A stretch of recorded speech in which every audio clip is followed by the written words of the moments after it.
be able to look at Robbie Flower's life and how he handled himself in the public and on the field, and the way he went about his business would be a great role model for any professional sportsman to have.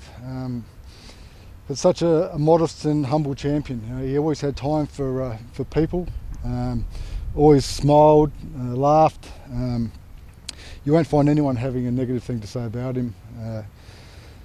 And he just touched a lot of people. You know, I was lucky enough to play 1 year with him in my first year, which was his last year.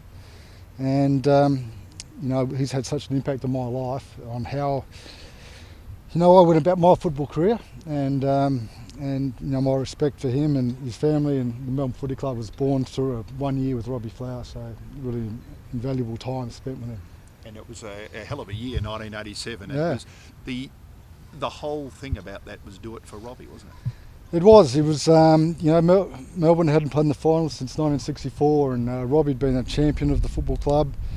And for so many Melbourne people, they came to the football to see Robbie Flower play. That was the only joy they got out of on a Saturday to come to the footy. And he was never, you know, didn't feel shortchanged at all with that. But that last year it was all about giving Robbie one more year, and it was my first year, and a couple of other players, and a number of Melbourne greats came through, the under-19s and together, and Greg Healy, Gary Lyon, Rod Grinter, Graham Yates. So there was a really strong core of Melbourne people, and managed to pull together and win the last 6 games of the year, and culminated with the game out at the Western Bulldogs Oval, the Footscray Oval at the time, Whitten Oval.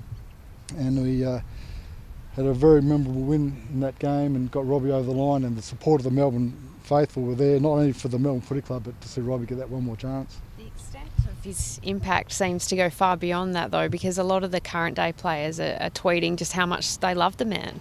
Yeah, that is exactly right. You know, the guys like Nathan Jones and Jack Grimes and Colin Garland have been around for a while.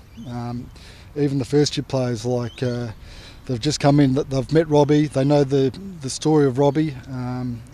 We've got many great stories and great champions of the Melbourne Footy Club, but no more loved and revered than Robbie Flower. He just had the common touch, so he went out of his way in any player's first year to make contact with them, spend time with them, mentor them in any way that he could.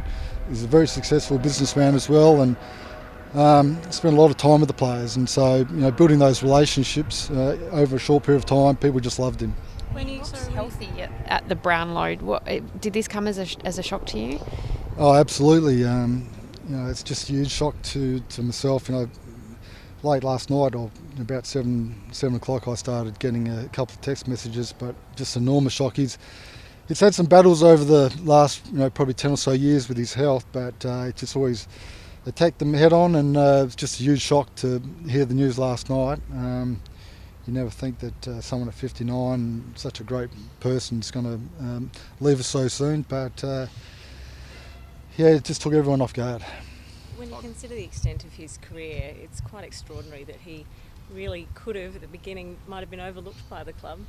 Yeah, in those early days. He tells some fantastic stories about coming from Murrumbina and getting asked to come over and train with the Melbourne Football Club, and they wouldn't let him into the change rooms because he just didn't look like a player. He had Coke bottle glasses, and you know, he, for the whole time that I was with him and through his whole career, he couldn't bench press his own body weight. So that's a fantastic record to have. I don't think that's ever been matched. But he spoke about those times so fondly, and getting his opportunity through the force, as he called it, you know, the under-17s, and then before long he was playing in the seniors and having an immediate impact on the Melbourne Footy Club and their supporters, and of the whole competition. A great player, and very funny stories of those early days.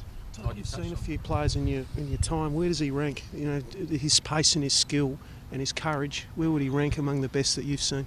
Oh, for me, you know, if he's not the number one, he's in the top 2. You know, he's just been a great player, and such a skill level, so competitive. You know, didn't matter whether he was playing footy at the MCG or playing golf or tennis. He always wanted to win, a champion, but you know, he's right up the top from my point of view. The artistry that he played with, how he managed to, most of the time, stay out of trouble physically, you know, was a credit to him. Dipper got him in that last year, in Robbie's last year at the prelim final, cleaned him up pretty well, but he did manage to sidestep and blind turn at the right time to stay out of trouble, and just had that innate sense of staying out of trouble and play on, have another bounce and kick a goal. Was he as clean a footballer as what people say? We know he never got booked, but did he have an edge to him at all, or was he just a pure ball player? No, I think he was a lover, not a fighter. I don't think I saw too many times where he stepped outside the rules. He's a fair, if you're talking about best and fairest, well, that was Robbie, the way he went about his footy. So I don't think he was a great fighter. I mean, I got my first couple of games, I think, playing for the Melbourne Football Club through just protecting Robbie. I probably wasn't good enough to get a game on my own rights, but they thought John Northey put me out on a half-forward flank and the message would come out, go and look after Robbie. So I think that was, I credit him for my first couple of games. This football club's been through so much grief in recent times. Can you make any sense of that and the impact that another loss like this might have on the footy club? Yeah, it's been unfathomable, really, that we've gone through such a tragedy. To lose so many great people has been really sad. So I think it'll bring us all together tighter. Can't put my finger on it, really. I know it's maybe too early to speculate, but will the club be involved in some sort of service in the coming next week or so? Has that been talked about at all yet? It's really too early, but I know the club are behind the scenes talking to the right people within the footy club, the MCC. We'll have conversations with the family about how they'd like to handle it, but I'm sure there's going to be an enormous outpouring of support and people that want to pay their respects to Robbie. So over the next couple of days, I hope we'll have some details to talk about that. What did he mean to the club, and how do you think he'll be remembered by Melbourne faithful? As I said, I think through a really dark period of the footy club with not a lot of success, he was the shining light. So Norm Smith, Barassi, Checker Hughes, Robbie Flower, his name will, is up in that top echelon. So we're the oldest footy club in the land, and we've got some of the greatest names, and his name is right up there. So there'll be a lot of people, footy club, Melbourne Footy Club people and AFL people around the world that will be mourning today.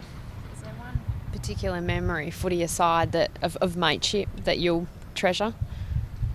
Oh well, there's a lot, but probably my first game running out with the Melbourne Footy Club was a night game out at VFL Park, and Robbie and I had become pretty good mates pretty quickly, and he came up to me and said, "Oh, how are you feeling?" And I said, "I'm feeling pretty nervous just as we're running out the race."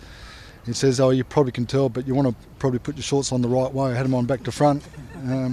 Only Robbie could catch me out on something like that. He had an innate sense of humour, and the first time that I flew over from Adelaide to spend some time at the Melbourne Football Club, get to know some people, I stayed with Robbie Flower at his place out at Crawdon, magnificent ranch, tennis court, swimming pool, pool bar with all these achievements, and we were going to work at his sports store on my first day here, and he came out. I was sitting having some cornflakes, and he came out into the kitchen. He had this really kitsch safari suit on, shorts, and I thought to myself, he's kidding, isn't he? I mean, he was just a practical joker right from the start. So there's lots of stories I could go on, and I'm sure we'll share a lot of those stories with fellow teammates and people that knew him over the next week or so.